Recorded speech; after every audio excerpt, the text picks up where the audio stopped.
নমস্কাৰ এই মুহূৰ্তত আহি পৰিছে সন্ধিয়াৰ কেইবাটা গুৰুত্বপূৰ্ণ খবৰ। আজি হৈছে 25 ফেব্ৰুৱাৰী। লাখ লাখ মহিলাৰ বাবে এটা ভাল খবৰ। প্ৰধানমন্ত্ৰী নৰেন্দ্ৰ মোদীয়ে কেইবাটাও গুৰুত্বপূৰ্ণ সিদ্ধান্ত গ্ৰহণ কৰিছে। অসমৰ প্ৰতিগৰাকী মহিলাৰ একাউণ্টত শীঘ্ৰে সোমাব 10,000 টকা। লগতে লাখ লাখ অৰুণোদয় হিতাধিকাৰীৰ বাবে এটা ভাল খবৰ। নতুনকৈ অসমত আৰম্ভ হ'ব অৰুণোদয় আঁচনিৰ আবেদন প্ৰক্ৰিয়া। আপুনি ঘৰতে বহি নতুনকৈ আবেদন কৰিব পাৰিব। লগতে চৰকাৰী ঘৰ নোপোৱা প্ৰত্যেকজন ব্যক্তিৰ বাবে এটা ভাল খবৰ, কিয়নো প্ৰতিজন ব্যক্তিয়ে লাভ কৰিব নতুনকৈ চৰকাৰী ঘৰ। আধাৰ কাৰ্ড, বেংক একাউণ্ট থাকিলে আপুনি লাভ কৰিব চৰকাৰী ঘৰ। লগতে ৰেচন কাৰ্ড থাকিলে জনতাই পাব ৰেচনৰ চাউলৰ লগতে টকা। আৰু ইয়াক লৈ মুখ্যমন্ত্ৰী ডক্টৰ হিমন্ত বিশ্ব শৰ্মাই ভাল খবৰ দিলে।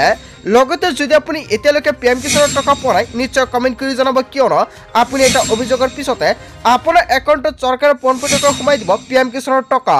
লগতে কেইবাটাও ৰাজনৈতিক খবৰ যুগুত কৰা হৈছে আজিৰ দিনটোত। আজিৰ আমাৰ প্ৰথম ৰকমেৰ গুৰুত্বপূৰ্ণ খবৰ হৈছে অসমবাসীৰ বাবে এটা ডাঙৰ খবৰ। অসমীয়াত ভাষণ আৰম্ভ কৰি অসমবাসীক সম্বোধন কৰিলে প্ৰধানমন্ত্ৰী নৰেন্দ্ৰ মোদীয়ে। জুমৰে কৰিলে বিশ্ব অভিলেখ। এই বৃহৎ আয়োজনৰ বাবে মুখ্যমন্ত্ৰীক ধন্যবাদ প্ৰধানমন্ত্ৰীৰ। এটা সময়ত অসম উত্তৰ পূব উপেক্ষিত হৈ আছিল আৰু এতিয়া অসম উত্তৰ পূবৰ ব্ৰেণ্ড এম্বেচাডৰ মই নিজেই। বাগিচাৰ গৰ্ভৱতী মহিলাক প্ৰদান কৰা হ'ব 15,000 টকা।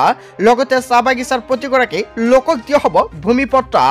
চাহ জনগোষ্ঠী যুৱক যুৱতীৰ বাবে চাকৰিৰ ক্ষেত্ৰত 3% আসন সংৰক্ষণ আৰু উত্তৰ পূবৰ উন্নয়নে চুব নতুন দিগন্ত। আজি এই নৃত্য সমগ্ৰ বিশ্ব চাবলৈ অপেক্ষাৰত। মঞ্চত মাদল বজাই অনুষ্ঠানৰ আৰম্ভণি দেশৰ প্ৰধানমন্ত্ৰীৰ। 2023 বিহুৰ বিশ্ব ৰেকৰ্ডৰ কথা কাহানিও পাহৰিব নোৱাৰি। অসমবাসীক এনেকুৱাকৈ প্ৰধানমন্ত্ৰী মোদীয়ে কেইবাটাও ডাঙৰ প্ৰতিশ্ৰুতি প্ৰদান কৰিছে।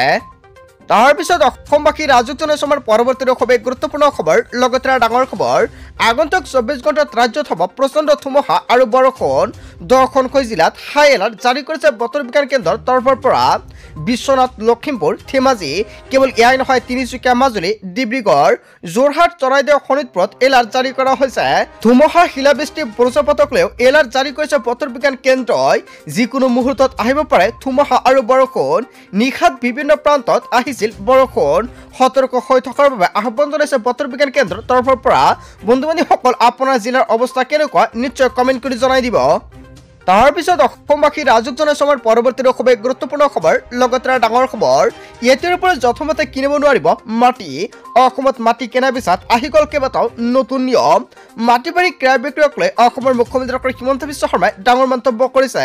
অসমৰ নিৰ্বাচিত ৰেভিনিউ ব্লকত একাউণ্টৰ আগত অহা লোকসকলে মাটি কিনা বেচা কৰিব পাৰিব। অসমৰ কিছু ব্লকত প্ৰযোজ্য হ'ব কিছুমান নতুন নিয়ম। বিশেষ কিছু অঞ্চলত মাটি বাৰী ক্ৰয় বিক্ৰয়ত প্ৰযোজ্য হ'ব নতুন নিয়ম। মুখ্য নগৰবোৰত অৱশ্য এই নিয়ম প্ৰযোজ্য নহয়। আছু আৰু চৰকাৰৰ আলোচনাত বিশেষ সিদ্ধান্ত। এই নিয়ম কেৱল গ্ৰাম অঞ্চলত আৰু নন মিউনিচিপালিটি ৰেভিনিউৰ ক্ষেত্ৰত প্ৰযোজ্য। আৰু ইফালে নতুন নগৰৰ ক্ষেত্ৰত এই নিয়ম হত বিচাৰে আছুয়ে। জনজাতীয় আৰু অনুসূচিত জাতিৰ বাবে প্ৰযোজ্য নহয় প্ৰমাণপত্ৰ। ইফালে শীঘ্ৰে অসমৰ চৰাঞ্চলৰ ভূমিত হ'ব ছাৰ্ভে। জাষ্টিছ বিপ্লৱ শৰ্মাৰ কমিটিৰ প্ৰতিবেদন অনুসৰি হ'ব জৰীপ। এতিয়াৰ পৰা যথেমতে কিনিব নোৱাৰিব মাটি। হয় বন্ধু বান্ধৱীসকল, অসমৰ মুখ্যমন্ত্ৰী ডক্টৰ হিমন্ত বিশ্ব শৰ্মাই কেইবাটাও ডাঙৰ মন্তব্য কৰিছে। ইয়াৰ বিষয়ত জনতাই কি ক'ব? যদি জনতাৰ কিবা মন্তব্য কৰিব লগা থাকে, আপোনালোকৰ মন্তব্যটো নিশ্চয় কমেণ্ট বক্সত জনাই দিব। তাৰ পিছত অসমবাসী ৰাজুক জনাইছে আমাৰ পৰৱৰ্তী খুবেই গুৰুত্বপূৰ্ণ খবৰ। লগতে ডাঙৰ খবৰ, অসমত 50,000 কোটি টকা বিনিয়োগ কৰিব আম্বানীয়ে।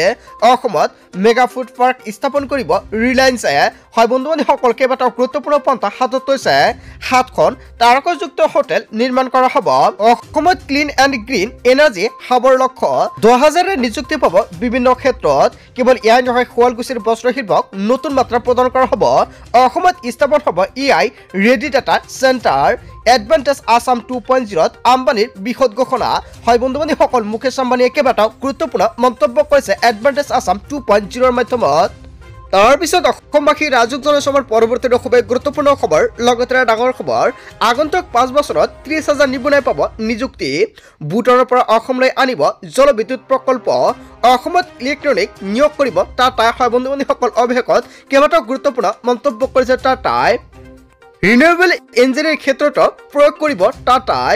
আৰু টাটা গ্ৰুপৰ অধ্যক্ষ ইয়ান চন্দ্ৰশেখৰে দিলে এটা ভাল খবৰ। হয় বন্ধু বান্ধৱীসকল, এটা ডাঙৰ খবৰ আহি পৰিছে।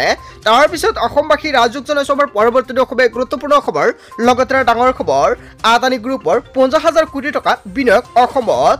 অসমক প্ৰশংসা গৌতম আদানীৰ এয়াৰপোৰ্ট চিমেণ্টৰ ক্ষেত্ৰত বিনিয়োগ কৰিব আদানীয়ে কেৱল ইয়াই নহয় ৰোড প্ৰজেক্ট লগতে চিটি গেছ ডিষ্ট্ৰিবিউচন ট্ৰান্সমিশ্যনত বিনিয়োগ কৰিব আদানীয়ে এডভান্টেজ আসাম 2.0 এটা ডাঙৰ মন্তব্য কৰিছে আদানীয়ে এয়া আমাৰ কমিটমেণ্ট ভিজন বা প্ৰমিছ বুলি আপুনি ভাবিব পাৰে কেইবাটাও ডাঙৰ মন্তব্য কৰিছে আদানী গ্ৰুপৰ 50,000 কোটি টকা বিনিয়োগ অসমত অৱশেষত কেইবাটাও ডাঙৰ মন্তব্য কৰিছে এডভান্টেজ আসাম 2.0 জৰিয়তে ইয়াৰ বিষয়ে জনতাই কি ক'ব যদি জনতাৰ কিবা মন্তব্য কৰিব লগা থাকে আপোনালোকৰ মন্তব্যটো নিশ্চয় কমেণ্ট বক্সত জনাই দিব আহি গ'ল কোটি কোটি কৃষকৰ বাবে এটা ভাল খবৰ কিন্তু প্ৰধানমন্ত্ৰী নৰেন্দ্ৰ মোদীয়ে মুকলি কৰিলে পিএম কিষাণৰ 19 নম্বৰ কিস্তিৰ টকা প্ৰতিগৰাকী কৃষকৰ একাউণ্টত পোনপটীয়াকৈ 2,000 কোটি টকা সোমাই দিছে এতিয়া চেক কৰক আপোনাৰ একাউণ্ট যদি আপুনি টকা পোৱা নাই তেনে ক্ষেত্ৰত অতি শীঘ্ৰে দিয়ক অভিযোগ দিয়াৰ পিছতে 5 মিনিটৰ ভিতৰতে আপোনাৰ একাউণ্টত লাভ কৰিব আপুনি টকা যদি অভিযোগ দিয়াৰ পিছত আপুনি টকাটো পোৱা নাই তেনে ক্ষেত্ৰত আপুনি কি কৰিব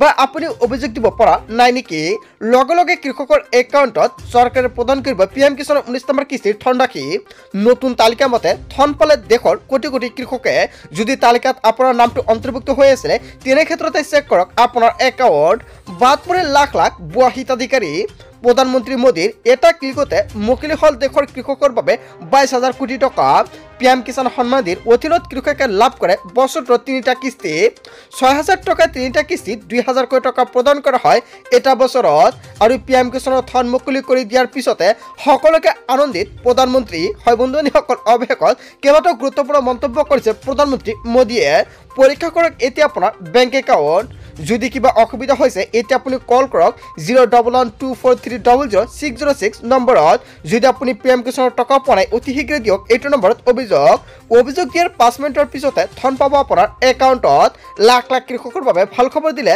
প্ৰধানমন্ত্ৰী মোদীয়ে পিছত অসমবাসী ৰাজক জনাইছো আমাৰ পৰৱৰ্তী খুবেই গুৰুত্বপূৰ্ণ খবৰ লগতে ডাঙৰ খবৰ হিমন্ত বিশ্ব শৰ্মাৰ বিৰুদ্ধে দিল্লীত গৰ্জি উঠিল কংগ্ৰেছৰ 7 নেতা ৰকিবুল হুছেইন গৌৰৱ গগৈ ভূপেন বৰাৰ বিস্ফোৰণ বয়ত পেপোৱা লাগিছে অসমৰ মুখ্যমন্ত্ৰী ডক্টৰ হিমন্ত বিশ্ব শৰ্মাৰ এনেকুৱাকৈ মন্তব্য কৰিছে যিকোনো মুহূৰ্ততে আসন হেৰুৱাব পাৰে মুখ্যমন্ত্ৰীয়ে বাৰম্বাৰ আক্ৰমণৰ পিছত কিয় অভিযুক্ত গ্ৰেপ্তাৰ কৰিব পৰা নাই বিজেপি চৰকাৰে ৰকিবুল হুছেইনৰ লগত থকা আৰক্ষীৰ বন্দুক কাঢ়ি আক্ৰমণ কৰা হৈছে কেৱল ইয়াই নহয় আৰক্ষীৰ খাকী পোছাকৰ ওপৰত আক্ৰমণ কৰা হৈছে গৃহ বিভাগৰ দায়িত্বত থকা মুখ্যমন্ত্ৰীয়ে কিয় ব্যৱস্থা ল'ব পৰা নাই অসমত চলি থকা জংগল ৰাজক লৈ কি ক'ব প্ৰধানমন্ত্ৰী মোদীয়ে যোৱা 3টা বছৰত অসমত হাজাৰ হাজাৰ স্কুল বন্ধ কৰি দিয়া হৈছে কিন্তু ইয়াৰ পৰিৱৰ্তে য'তে ত'তে মদৰ দোকান খোলাৰ অনুমতি দিছে প্ৰতিমাহে 2,000 কোটি টকাৰ ঋণ লয় হিমন্ত বিশ্ব শৰ্মাৰ চৰকাৰে দিল্লীত সংবাদমেলযোগে বিস্ফোৰক অভিযোগ তুলিছে ভূপেন বৰাই হয় বন্ধুসকল ভূপেন বৰাই যিটো মন্তব্য কৰিছে জনতাই কি ক'ব যদি জনতাৰ কিবা মন্তব্য কৰিব লগা থাকে আপোনালোকৰ মন্তব্যটো নিশ্চয় কমেণ্ট বক্সত জনাই দিব তাৰ পিছত অসমবাসী ৰাজক জনাইছো আমাৰ পৰৱৰ্তী খুবেই গুৰুত্বপূৰ্ণ খবৰ লগতে ডাঙৰ খবৰ মুখ থেকে চাখালে বিজেপিয়ে কিয়নো পৰীক্ষিত নিৰ্বাচনত শোচনীয় পৰাজয় বিজেপিৰ মেঘালয়ৰ দুখন পৰীক্ষিত নিৰ্বাচনত এখনো আসন নাপালে বিজেপিয়ে খাকী আৰু জয়ন্তীয়ে সশস্ত্ৰ পৰিষদত 58খন আসনক লৈ অনুষ্ঠিত হৈছিল নিৰ্বাচন আৰু সাহসীয় এনপিপি দলে জয়ন্তীৰ সশস্ত্ৰ পৰিষদত 13খন আসন লাভ কৰে আৰু খাকী পাৰ্বত্য সশস্ত্ৰ পৰিষদত 17খন আসনেৰে শীৰ্ষত বিপিপি কেৱল ইয়াই নহয় পৰীক্ষিত নিৰ্বাচনত প্ৰতিখন আসনত নিজা প্ৰাৰ্থী থিয় কৰাইছিল বিজেপিয়ে কেন্দ্ৰৰ শাসনাধিষ্ঠ দলক গ্ৰহণ নকৰিলে মেঘালয়ৰ ৰাইজে ইয়াৰ বিপৰীতে কংগ্ৰেছে লাভ কৰে 3খন আসন মুখ থেকে চাখালে বিজেপিয়ে পিছত অসমবাসী ৰাজক জনাইছো আমাৰ পৰৱৰ্তী খুবেই গুৰুত্বপূৰ্ণ খবৰ লগতে ডাঙৰ খবৰ ৰাজ্যৰ লাখ লাখ যুৱক যুৱতীৰ বাবে